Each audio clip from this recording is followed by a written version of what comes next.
ये जो कहानी है ना, ये सिर्फ एक लोक कथा नहीं है। असल में ये साइकोलॉजिकल मैनिपुलेशन यानी किसी के दिमाग से खेलने की एक बड़ी ही दिलचस्प केस स्टडी है। ये कहानी दिखाती है कि कैसे कुछ चालाक लोग भरोसे को ही हथियार बना लेते हैं और किसी की भी सोच पर पूरी तरह से हावी हो जाते हैं। तो सवाल यही उठता है कि भाई किसी की सोच पर राज किया कैसे जाता है।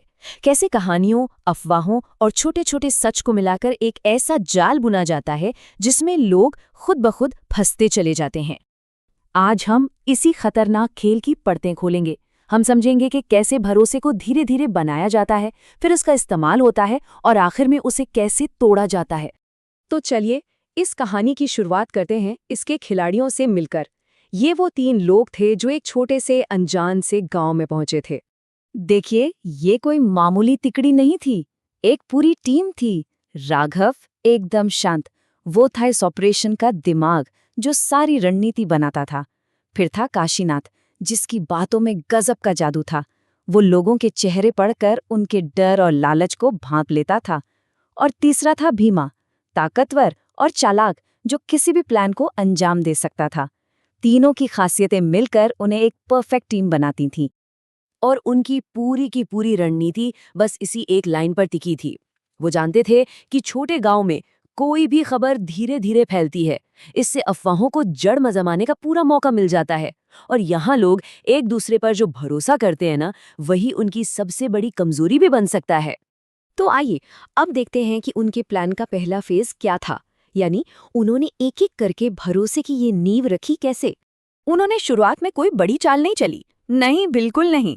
बस छोटे छोटे मददगार काम किए, जैसे किसी बूढ़े की भारी बोरी उठवा दी, एक किसान का भागा हुआ बैल पकड़ लिया, या कुएं पर पानी भर रही औरतों की मदद कर दी। अब सुनने में ये सब बहुत मामूली काम लगते हैं, है ना?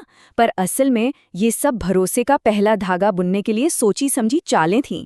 और धीरे धीरे गांव में बात फैलने लगी कि भाई 3 मुसाफिर आए हैं और हैं बड़े भले लोग। तो जैसे ही भरोसे की जमीन तैयार हुई, इन ठगों ने अपना दूसरा चरण शुरू किया। अब बारी थी कहानियों के बीज बोने की, और ये 3 बहुत ही खास बीज थे। सबसे पहले काशीनाथ ने रहस्य और उम्मीद का बीज बोया। उसने बातों बातों में जिक्र छेड़ दिया कि अरे, रास्ते में एक साधु मिले थे और उन्होंने भविष्यवाणी की है कि इस गांव में कोई बहुत बड़ा बदलाव आने वाला है। बस इस एक बात ने गांव वालों के मन में एक उत्सुकता जगा दी। इसके बाद बारी आई राघव की। उसने खुद को एक ज्ञानी इंसान के तौर पर पेश किया। उसने सिर्फ हवा को सूंघ कर बारिश की भविष्यवाणी कर दी, और कमाल देखिए, 3 दिन बाद सच में बारिश हो गई।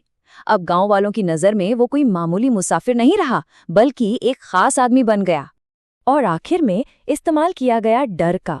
भीमा ने बड़ी चालाकी से पास के गांव में चोरों के एक गिरोह की अफवाह फैला दी। अब ये एक बाहरी खतरा था जिसने गांव वालों को असुरक्षित महसूस कराया। और जाहिर है, सुरक्षा के लिए वे किसकी तरफ देखेंगे? इन्हीं 3 भरोसेमंद अजनबियों की तरफ। तो अब बीज बोए जा चुके थे। चलिए अब देखते हैं कि गांव वालों के मन में ये बीज कैसे पनपने लगे। गांव की पूरी सोच में, उनकी बातों में एक जबरदस्त बदलाव आ गया। सोचिए, पहले जहां लोग खेतों, मौसम और बच्चों की बातें करते थे, अब उनकी हर बात में संकेतों का जिक्र था, शक था, भाग्य और आने वाले खतरे की चिंता थी। गांव का पूरा माहौल ही बदल चुका था।